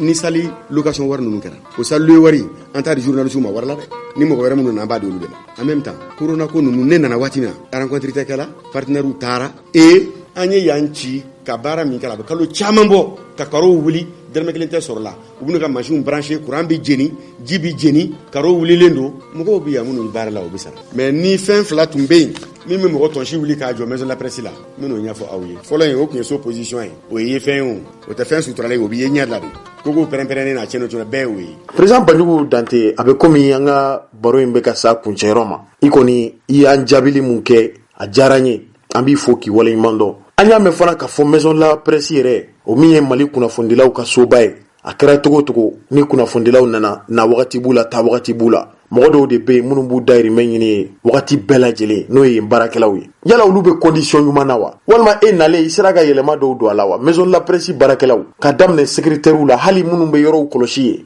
kabiri ni yoro in koni jora ambora dar salam kana manne kura ala ni amadu tumani ture ka wuli ka jo barakelaw fana be la hala jumena kadaga onye dugu klubaw de on fana on be kuma chama mede o de la ni nana kakanga dai kluka ani ka kuma labani ika kangarda kumaw anga soro ka sira dima mbe kuma nya faw yana mo be maison la presse la be bar la be santani shegimbo contrat de travail kelen tula INPS tuye bebi madame Kansa edo akuma foli mba fobi aka famia chairman de la presse la madame Kansa edo maison la presse la ne nanango bon maintenant je vais voir la situation du personnel qui fait quoi lien de travail du même maison la presse non c'est mo kelen pe mimbe ni contrat yera ola e madame Kansa o contrat ko tunno kan taro de nyini ko copie yele madame Kansa ka war masra INPS la nyina achan shegindi 8 ans carrière à l'INPS. Voilà des situations qui sont des réalités ici, qui sont inadmissibles. On bute les mots comme folie là, mais on y a la réalité nindi. Car ça y a d'autres, car ça y a boitant. Mais il faut commencer par balayer devant sa propre porte. Voilà, n'est aux réalités d'oeil. C'est très grave. Les salaires entrent dans le document. On y a dit qu'il faut un contrat de prestation de services de Kanaoui. Parce que moi, je mène à yoro de la nina na foko ibita ou ka amoko ni fango nyana bata arrangé. Contrat de prestation de services mouillé, il y a un engagement. Voilà ce que tu fais en contrepartie. Voilà ce qu'on te donne. Au moins, il y a une base dans la collaboration. Donc, situation est au niveau de. Comment tu as la Diana, et voilà les informations que je voudrais donner.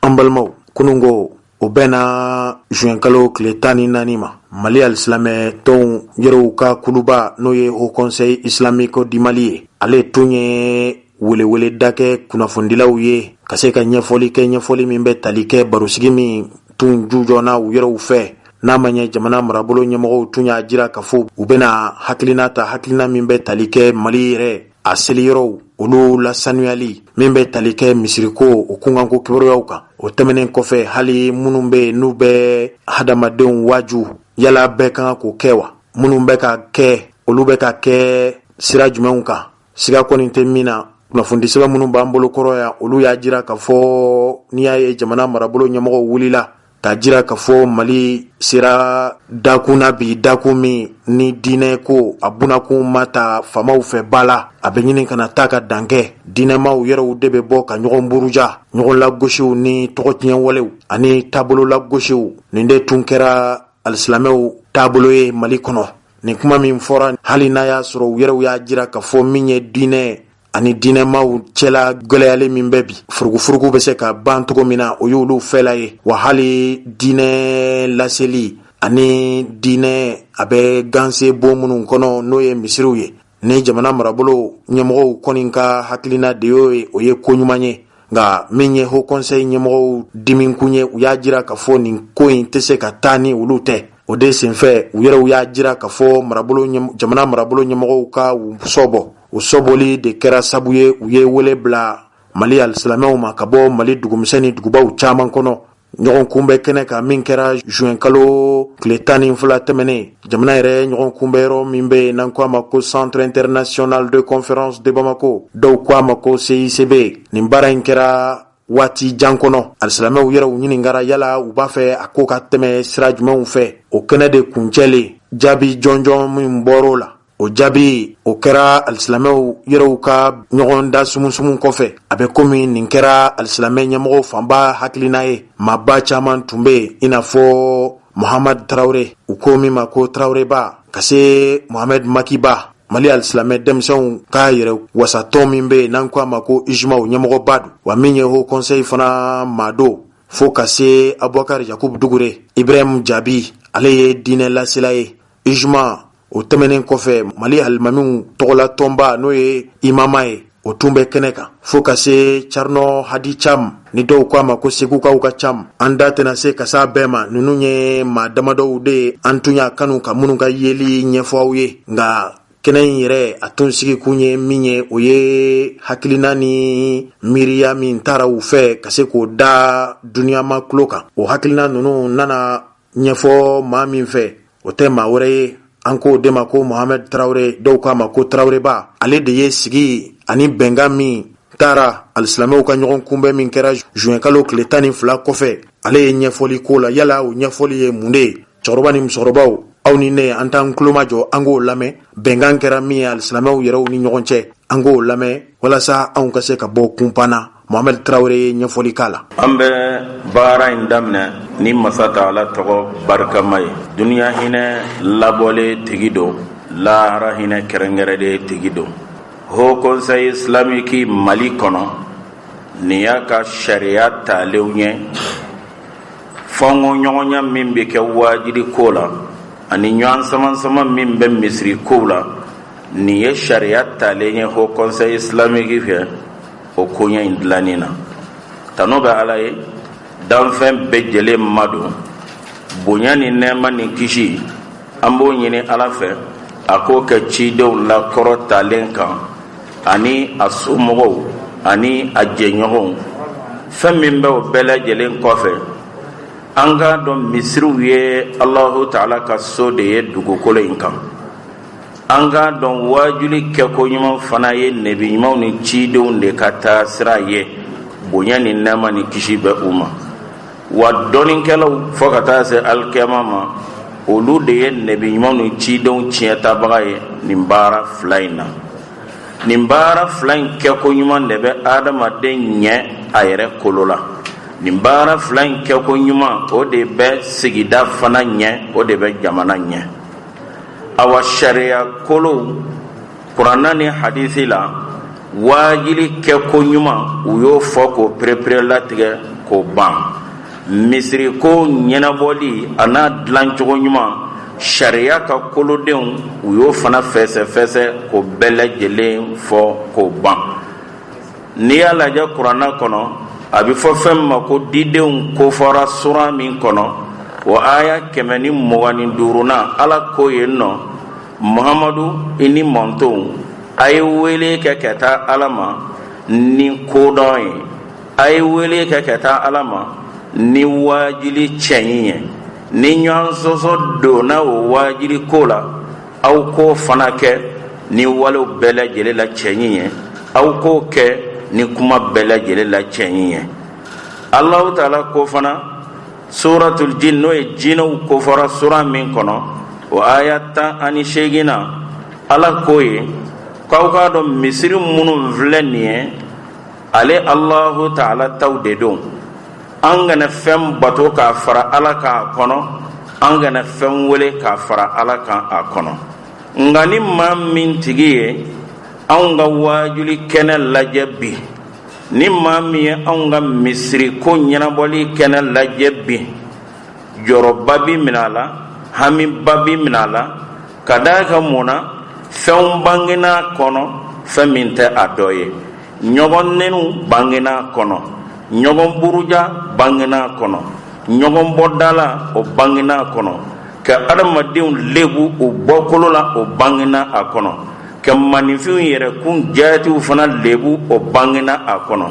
wa silamaya yɛrɛ ka fɛn sabatilen minnu bɛ yen n'u ti yɔgɔyɔgɔ kabini alakira cido olu caman lamagara ka burujali fana se u ma anw ka kɛnɛ kan bi awa mankanw fana cayara misiri kɔnɔ kosɛbɛ kɛlɛw cayara kɔnɔ wɔyɔw cayara kɔnɔ nin bɛɛ lajɛlen ye ko ye waajuli kɛnɛ kan nin bɛɛ lajɛlen ye ko ye misiriko kɛnɛ kan min bɛ kɛ sababu ye ka bagabagaba ɲɛsin jamana ma min bɛ kɛ sababu ye ka yɔgɔyɔgɔ se jamana ma a yɛrɛ ka basigi la ani jamana yɛrɛ ka taaɲɛ la awa o kama sa misiriko o dilanni kɛko ɲuman ɲininin kama waajuli dilanni kɛko ɲuman fana ɲininin kama jamana in kɔnɔ yan Haut Conseil islamique ale min ye alisilamɛw bɛɛ lajɛlen ka yɔrɔ kɔrɔtalen ye min bɛ u kungo fɔ faamaw yɔrɔ min b'a la n'a bɛ ɲininka silamɛya ko misɛman na kumaba bɛɛ la jamana in kɔnɔ ale ani jɛkulu caman silamɛya tɔgɔ la u y'u bolo di ɲɔgɔn ma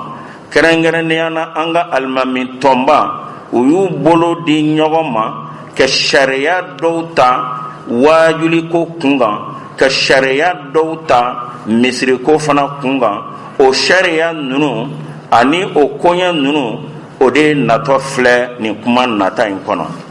a fɔlɔ ye min ye waajuli bunakun kan waajuli bunakun kan fɛn fɛn tɔgɔ ye k'a fɔ alisilamaya ka taamasiyɛnbaw alisilamaya ka ko sabatilenbaw maa ko buruja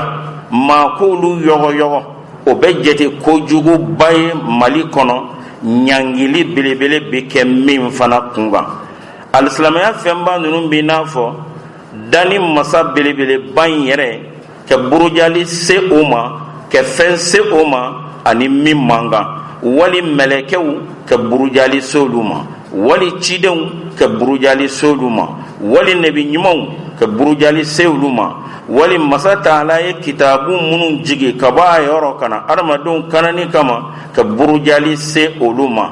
ani alakira somɔgɔw kisi ani nɛɛmɛ b'a ma ka burujali se olu ma ani alakira furumusow ala ma jɛnna u ma ka burujali se u ma ani alakira jɛɲɔgɔnw ka burujali se u ma ani walijuw ani maa ɲumanw ani alisilamaya yɛrɛ nɔngɔn n'a samasenw ani ayiwa limaniya fana nɔngɔn n'a samasen ka burujali se nin fɛn kelen kelen bɛɛ ma o bɛɛ jate kojuguba ye jamana kɔnɔ ɲangili bɛ se ka kɛ fɛn min na nin ye sɛbɛn nin y'a sariya fɔlɔ ye sɛbɛn sariya filanan fɛn min ye ɲɔgɔn nɛni ye min bɛ waajilikɛlaw ni ɲɔgɔn cɛ sira bɛɛ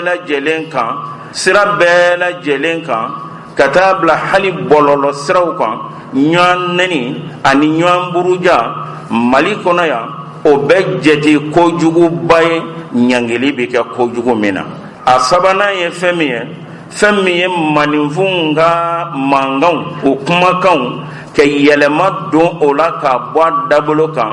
ani maninfinw jaw ka yɛlɛma don o la ka bɔ a dabolo kan ani video ninnu ka yɛlɛma don o la ka bɔ a dabolo kan k'o kɛ ni fitinɛ yɛrɛ sɛnɛli ye maaw ni ɲɔgɔn cɛ k'o kɛ ni fitinɛ yugubali ye maaw ni ɲɔgɔn cɛ k'u bila ɲɔgɔn na k'u kɔ don ɲɔgɔn na o fana o ye kojuguba ye mali kɔnɔ kojuguba min b'a la ni ɲangili bɛ kɛ a la nin tun ye waajuli koɲɛ ye fɛn min ye misiri koɲɛ fana ye sariya minnu taar'o la o filɛ nin ye o tuma naaninan ye fɛn min ye misiri ninnu mali kɔnɔ u bɛ jate sugu fila ye misiri dɔw ye jama misiri ye sigida misiriw don bɛɛ jɛw don misiri dɔw fana bɛ yen o ye misiri kɛrɛnkɛrɛnnenw ye maa kelenw ta don wali silamɛjɛkulu dɔw ta don wali fan dɔw ka misiri jɛlen don. Nin ye sariyaden fɔlɔ ye misiri ko kan. A duurunan misiri minnu bɛ yen nɔ n'olu ye jama misiri ye n'olu ye sigida ta ye o de ye misiriw ye minnu mara n'o de ye jama ta ye. Min mara ye sigida ta ye a bɛ fɔ olu de ma k'a fɔ ko sigida misiriw, a bɛ fɔ olu de ma k'a fɔ o tuma na fɛ ko ayiwa jama ka misiri. A wɔɔrɔnan misiri minnu ye misiri kɛrɛnkɛrɛnnenw ye o de ye misiriw ye min mara min tigiya o bɛ segin ka taa maa kelen dɔ ma a y'a ka misiri jɔ, wala tigiya bɛ segin ka taa ayiwa silamɛjɛkulu dɔ ma n'o ye association ye a y'a ka misiri jɔ, wala a bɛ segin ka taa fan o fan ma sa maa min y'a ka misiri jɔ o ye misiri sugu filanan ye Mali jamana kɔnɔna na. Sariya 7 fɛn min ye jama misiri ye min ye sigida misiri ye o misiri façon ayiwa o koɲɛ ɲɛnabɔli o bɛ segin ka taa o sigida in de ma, o bɛ segin ka taa o jamakulu kɛrɛnkɛrɛnnen o de ma. Nka misiri minnu ye misiri kɛrɛnkɛrɛnnenw ye ni maa kelen ka jɔli don wali jamakulu dɔ ka jɛli don ni olu de ka tigiya bɛ a kan o tuma na fɛ o misiri ninnu fana koɲɛ ɲɛnabɔli o bɛ segin ka taa a tigilama kɛrɛnkɛrɛnnen ninnu ma. Nka a kɛra jama misiri ye o min ye sigida misiri ye wala a kɛra maa kelen kelen misiri ninnu ye a bɛ wajibiya kelen kelen bɛɛ lajɛlen kan u ka sariya, Ala ka sariya nabolo kɔlɔsi u ka baara nin kɔnɔna na. A bɛ wajibiya u ma jamana fana ka sariya kisɛ minnu talen bɛ u k'u jija k'o fana kɔlɔsi u ka misiri koɲɛ ɲɛnabɔ kɔnɔ o tuma na fɛ fan fila in bɛɛ lajɛlen. A 8nan an k'a dɔn k'a fɔ a bɛ fɔ fɛn min ma ko alimami, misiri alimami ale de ye ɲɛmaaba fɔlɔfɔlɔ ye misiri kɔnɔ. Ɲɛma tɛ min ɲɛ misiri kɔnɔ o de tɔgɔ ye ko alimami. A sariya 9nan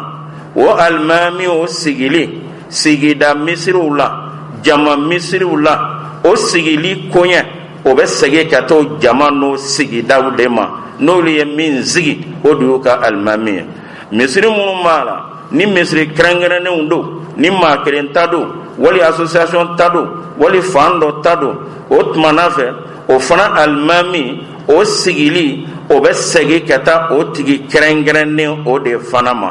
Sariya 10nan an k'a dɔn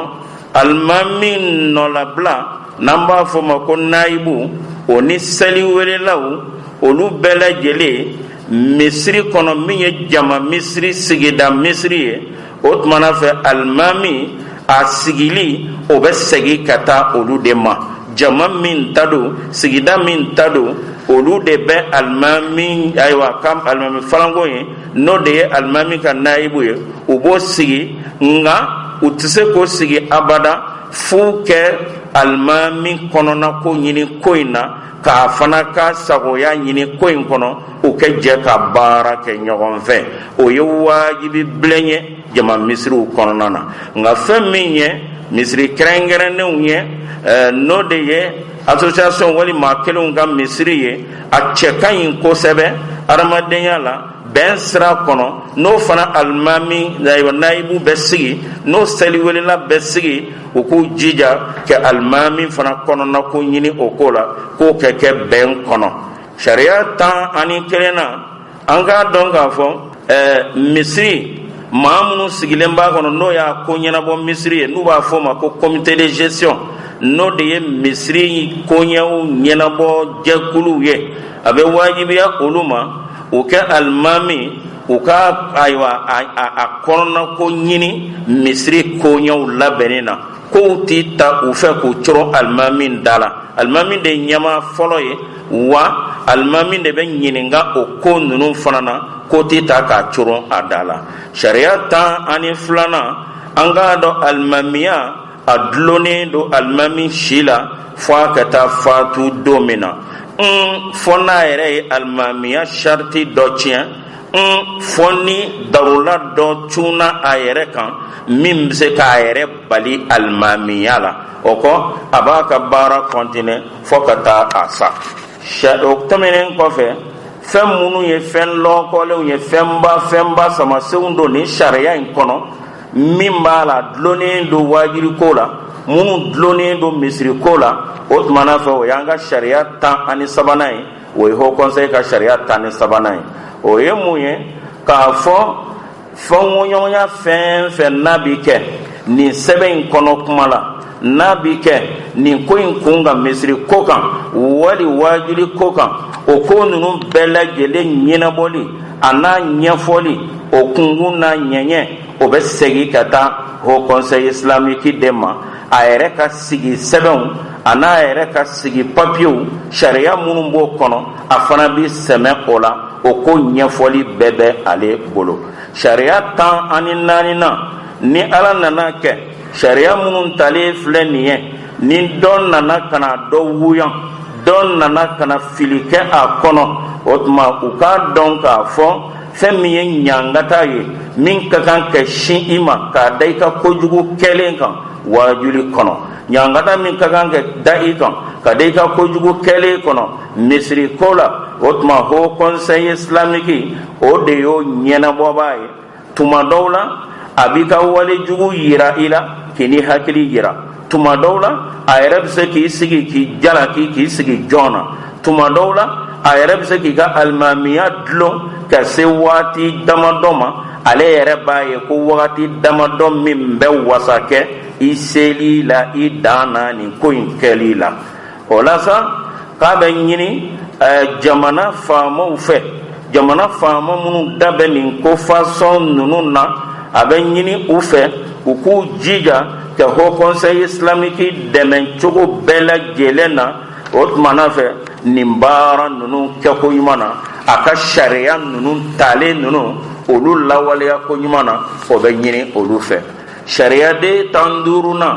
ni ko bonyana kɛra dulokini kanba ya tɛmɛna a dan kan a tigilamɔgɔ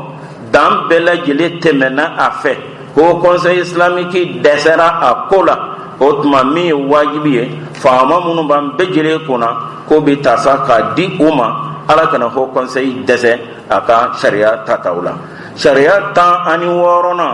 ani a laban jamana faamaw welelen don jamana kiiritigɛlaw welelen don u k'u jija kɛ labaarali ɲɔgɔnya kɛ kɛ bolodon ɲɔgɔn bolo don o ni Haut Conseil islamique ni ɲɔgɔn cɛ mankanw dilanni na mankan minnu dulonnen don wajilikɛlaw la mankan minnu dulonnen don alimami na mankan minnu dulonnen don diinɛ ɲɛmaaw la mankan minnu dulonnen don misiri koɲɛw la a bɛ wajibiya an ka faamaw ma u k'u bolo di Haut Conseil islamique de ma fɔlɔ u kana tɛmɛ o kan abada ka sariya si ta fɔ o tumana fɛ u ni Haut Conseil islamique kɛ ɲɔgɔn ye o kan o kɛ sira di u ma jamana ka basigili kan. Bonya ni nama ni kisi caman Ala ko k'a ka nabi ɲuman Muhamadu ye a n'a somɔgɔw ye a n'a jɛɲɔgɔnw ye Ala ka kisi kɛ min ye kisi caman ye fɔ ka taa se juru sara dɔ ma n'o ye kiyama dɔ don ye. Jɛkuluba min sigira jamana bɛɛ lajɛlen tɔgɔ la misiri koɲɛw dilanni kama wajibi koɲɛw dilanni kama n'u y'u ka sigi kɛ Bamakɔ yan farafin kalo seri furancɛ kalo tile 13 kira bɔli magan ka taa Madina o san 1443 o min bɛnna Nabila Isa bangini o san 2022 o kalo 6 o tile 12 ni ye Haut Conseil ka sariya talenw ye. An balimaw aw bɔra ka Mali alisilamɛ tɔnba a ɲɛmɔgɔw ka dantigɛli lamɛn min fɔra Muhamad Tarawele ba fɛ hali kuma dɔ la cɛkɔrɔba ni musokɔrɔbaw n'aw tun bɛ nin ko in kunpan na sigi min bolodara dɔgɔfurancɛ tɛmɛnen sigi in jaabi bɔra lahala minnu na o de dara malidenw tulo kan sisan nka an b'a da u tulo kan nin kɛnɛ in kan kunungo lansarada waati min na wele tun bilala kunnafonidilaw ma Haut Conseil islamique du Mali a ka cakɛda ni a ka bolofara min ɲɛsilen do kunnafonidilaw yɛrɛw ka koɲɛ ɲɛnabɔli ma. Anw yɛrɛw tun bɛ kɛnɛ kan radio Benkuma tɔgɔ la. Nin kɛnɛ in bɛɛ kuncɛlen an baaraɲɔgɔn kunnafonidila dɔ bɛ yen u k'a ma ko Dawuda Bɔre. Dawuda Bɔre ye kunnafonidila min n'a bɛ ganseli kɛ radioso la min wele tɔgɔ ye radio Patriote. Aw caman bɛ nin radioso in dɔn kabini bɛɛ bɛ sɔrɔ wagati min na. Ni radioso in bɛ Mali yɛrɛ a radioso fɔlɔw fɛ. O radio Patriote baarakɛla don. A fana tun bɛ kɛnɛ kan. O kama an y'a wele don kibaru kɛnɛ kan bi a kana ɲɛfɔli k'an ye. Kuma minnu fɔra Mali alisilamɛ tɔnba ɲɛmɔgɔw fɛ yala a fana ye faamuyali kɛ wa? Dawuda Bɔre i bisimila don kibaru kɛnɛ kan. Arasi Jale an b'i fo k'i waleɲuman dɔn i ka nin hakilila ninnu na. Non seulement i ye kuma d'a ma ka da kan k'a fɔ kunnafonidila caman kun bɛ kɛnɛ kan. I y'a fɔ cogo min ne kun b'a fɔ k'a fɔ nin ko in na Usumayala ne ka faamuyali Usumayala ni déclaration fɛ. Ka da kan n'i ye bɔlɔlɔ sira lajɛ i b'a ye k'a fɔ jamana in kɔnɔ mɔgɔ caman de bɛ min bɛ wajulu kɛ. U wajulu kɛ n'u hakilila de ye u tɛ wajulu kɛ ni kuranɛ ka taabolo ye. Anw yɛrɛ minnu ye mɔgɔ kalanbaliw ye a ko la a kɛra sababu y'ala an t'a dɔn an b'a fɔ cogo min na. Mali ye jamana min ni bɛɛ kun ɲɛ jɔlen don Mali la. N'o o bɔra yen i b'a ta k'a lajɛ u ka u ye demande laɲini minnu fɔ n'i y'o laɲiniw ta k'u lajɛ yɔrɔ dɔw b'a la o diyara ne ye kosɛbɛ. Ka da kan denmisɛnnin kunda ɲɔgɔn sama bɛ misiriw kɔnɔ u ye point dɔ souligner ko Mali alimaminakaw la alimami b'i sigi ni jama ka laɲini ye. N'o bɔra yen ko alimami ka falaku o fana n'o bɛ sigi u kan ka alimami ɲininka a ka hakilila la. O yɔrɔ n'o bɛ ne hakili jigin misiriko mankan min bɛ yen n'o bɛ Bamakɔ sigida 5 kɔnɔna na n'i y'o o ko in ta k'o lajɛ i b'a ye k'a fɔ misiri kelen mɔgɔ 2 mais yɔrɔ dɔw bɛ yen nɔ ni an bɛ se o yɔrɔ ma dɔɔni i b'a ye an ka wari u ko misiri bɛ jɔ sugu 2 la. Misiri gestion ye gestion 2 ye. Gestion fɔlɔ ye mun ye jama mana jɛ ka min lasigi.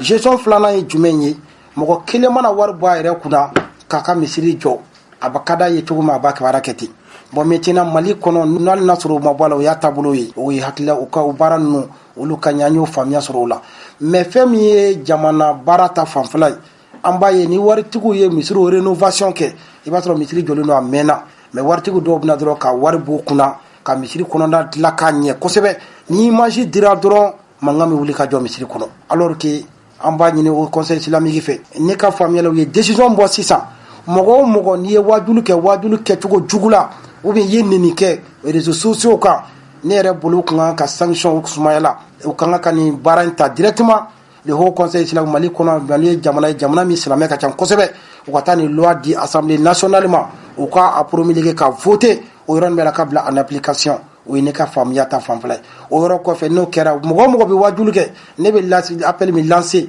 o ye malien fɛn o fɛn n'i kɛra silamɛ n'i bɛ wajulu kɛ il faut k'u ka commission dɔ bila sen kan o commission min bɛ mɔgɔ karamɔgɔ ka niveau étudier k'a dɔn k'a fɔ n'i ka wajulu n'a niveau b'i la dɔnniya b'i la i ka wajulu ka sɛbɛn ka d'i ma n'i bɛ kɛ alimami ye sɛbɛn ka d'i ma n'i ma tɛmɛ o cadre kɔnɔna na o conseil islamique k'a lajɛ ka commission sigi n'a sɔrɔ a baara bɛ sen na an b'a ɲini f'u ka accélérer n'a fana baara tɛ sen na an b'a ɲini u fɛ laɲini don u ka ko in ta u k'a bila sen kan pour que baara bɛ se ka avancer cogo min o kɔnɔna na an bɛ min fɔ an b'a fara Jalima an b'i fɔ k'i waleɲuman dɔn i ye kuma d'an ma nin kɛnɛ kan hakililata fɔ an ye min faamuya ko in kɔnɔna na o ye nin ye. Ne ko Dawuda Bɔre yani an k'i labila ɲininkali kelen ɲɔgɔn bɛ ne fɛ n'a ma ɲɛ k'a fɔ conseil islamique u tun ye lasigi min kɛ kununko o conseil kɔnɔna na a bɛ komi taabolow ka ca nin kɛnɛ in kan yala a taabolo bɛɛ lajɛlen mɔgɔw tun bɛ yen wa kuma in bɛ fɔ waati min na k'a fɔ baara ka kɛ ni sariya kura ninnu ye u bɛɛ lajɛlen bɛnnaw kan wa n'a y'a sɔrɔ u bɛɛ tun bɛ kɛnɛ kan. Ok bon maintenant o yɔrɔ la comme an ye kunnafonidilaw ye an y'a ye ne kɔni y'a ye baara daminɛna ni Ibrahim Jabi ale ye kuranɛ kalan kɛ ka dugawu kɛ maintenant i y'a fɔ cogo min na ne yɛrɛ ye ko in lajɛ parce que n ye mɔgɔ caman ye kɛnɛ in kan i n'a fɔ Magiba tun bɛ yen ani ka fara o ko imama président kɔrɔ an y'ale fana ye kɛnɛ kan jɔrɔna caman sɔrɔ kɛnɛ kan bon kɔfɛ ani an ka alimamiba yɛrɛ n'ale tɛ mɔgɔ dogolen Ibrahim Kantawo an y'ale fana ye kɛnɛ kan mais ne bolo nin ko in taabolo la ne ma min faamuya ni o conseil islamique kan décision a kun ka di ne ye ni président ba yɛrɛ kun yɛrɛ kɛnɛ kan mais ne ma président ye kɛnɛ kan bon ma président ka n'a sɔrɔ président kun ye mɔgɔ bila ka na a tɔgɔ la kuma daminɛ na o kuma se k'a fɔ bɔ président Adara ye mɔgɔ ci ko ka baara présider ta mais ne ma o mɛn kuma in kɔnɔna la kuma kɔnɔ lahala ye min ye u y'o ta u y'o ɲɛfɔli kɛ jama ye k'a fɔ o kɔrɔ b'a jira k'a fɔ bɛnbaliya de bɛ yen kosɛbɛ parce que hali o ko conseil n'i ye nin ko kuma in taabolo lamɛn o conseil wuli ka Mali silamɛya ni ɲɔgɔn cɛ bɛnbaliya bɛ yen parce que bɛnbaliya bɛ yen sira jumɛn fɛ an b'a jira k'a fɔ denmisɛnw de bɛ bɔ ni min ye ko dɔ kɛ bɛɛ b'o attaquer mɔgɔkɔrɔba ninnu tɛ kuma kosɛbɛ mais an b'a ɲini mɔgɔkɔrɔbaw fɛ u ka kuma denmisɛnw fɛ Mali denmisɛn bɛɛ ye kelen ye n'a fɔra ko jeunesse taabolo de b'a ka kɛ dɔgɔyaliman ye bon ne bolo o dɔgɔyaliman nafaba tɛ o la kosɛbɛ o le kɛ an ka miiri ka développer an b'a ka miiri de an bɛ se ka ɲɔgɔn lagosi cogo min na an bɛ se ka ɲɔgɔn mankutu tiɲɛ cogo min na ne kɔni bolo o sira kan o tɛ taabolo ɲuman ye mais ni président yɛrɛ kun yera kɛnɛ kan je pense que mɔgɔ caman kun bɛ se ka fɛn faamuyaba sɔrɔ mais an t'a dɔn min na président ma ye kɛnɛ kan an yɛrɛ kɔni t'a dɔn ko conseil islamique président ba an ma ye ni point de presse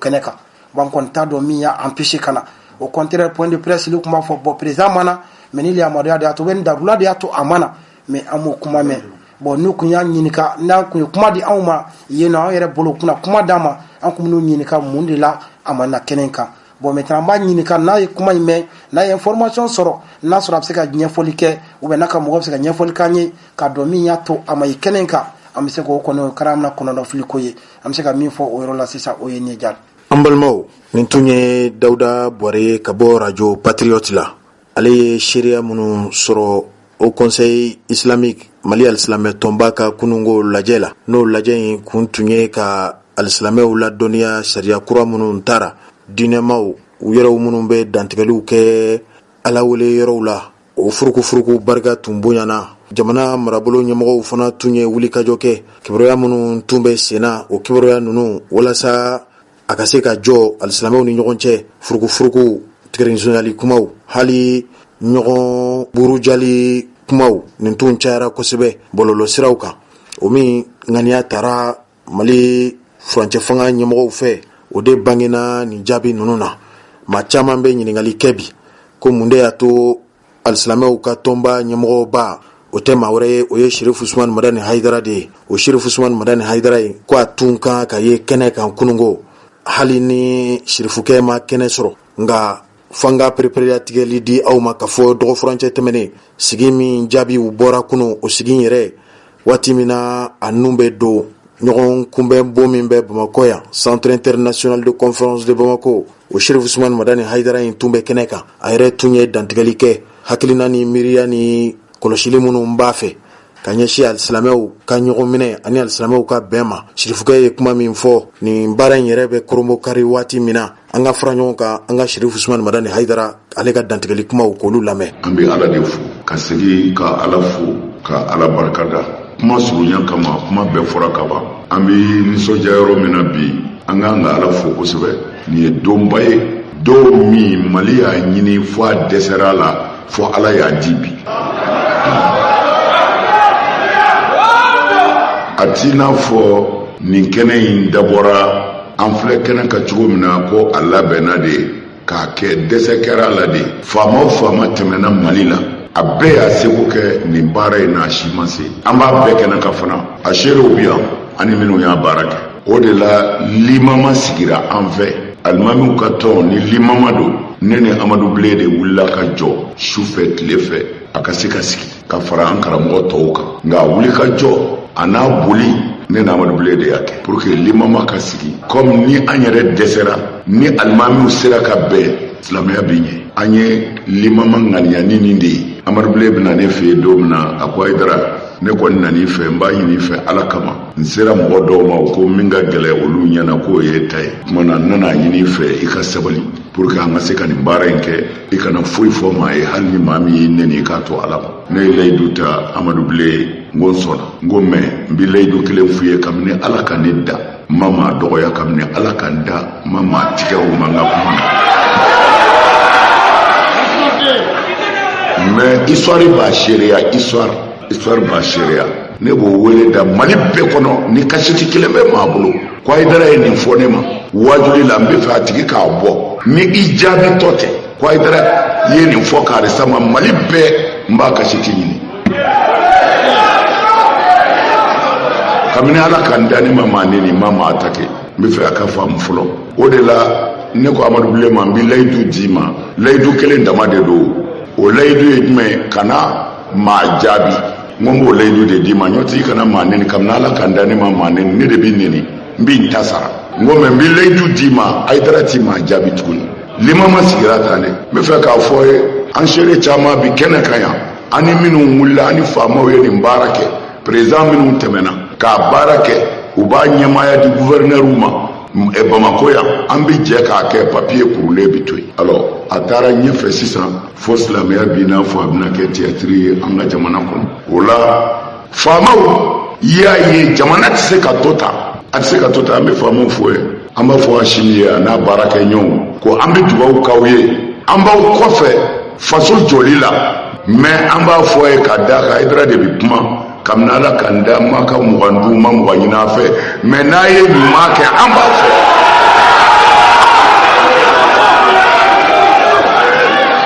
ni ɲuman kɛra o bi fɔ ne y'o fɔ ye cɛ min kumatɔ bɛ tanbaki faama ko la ne ayidara tɛ n ka demande t'u bolo kabini ala kan da ne ka demande t'u bolo o la ne bi kuma ni n ka ala de ye sabu an bi bɔ yan n dɔgɔkɛ y'a fɔ cogo min na yan ye waati de ye an bɛɛ bɛ taa sitanɛ bɛ se mɔgɔ la tuma dɔ la nka ne ti segin kɔ ala k'an kisi ala k'an kisi o la n bɛ fɛ k'a fɔ ye mali fanga bi olu de y'a yira k'a fɔ au conseil islamique aw bɛ silamɛw de tɔgɔ la aw bɛ basigi de tɔgɔ la alors aw bɛ ka taa sira min fɛ nin ye wajuli ko ni juma kutubaw la don o don alimamiw bɛ minɛ ka datugu o tɛ anw faamaw hakili la ye n'aw m'o faamu anw t'o fɛ fanga de y'an wele k'a fɔ anw m'a ɲini u fɛ dɛ olu de y'an wele jamana tɛ se ka taa ta o tuma na an bɛ min ɲini a ka bonya bɛɛ b'a la a ye taa lase au conseil a ka ɲɔgɔn fara ɲɔgɔn kan a k'a lajɛ waati bɛ kɛ cogo di ka sɔrɔ dɔ ma dɔ dɔgɔya juma bɛ seli cogo di ka sɔrɔ dɔ ma dɔ neni misiriw bɛ se ka bila sira jumɛn kan ni alimami tɛ taa kaso la bari tɛ taa misiri kɔnɔ o bɛɛ de kɛra yan ka mɔgɔw bɔ fo k'u durangolow bɔ k'a bila nɛti ka misiri kɔnɔ alors faamaw fana y'a fɔ trop c'est trop mana an ka dan dɔ sira la an mana bɛn min kan olu ti sariya t'an kan dɛ mais n'an yɛrɛ bɛnna min kan an k'a d'u ma jamanadenw b'a dɔn ko fanga bɛ yen bi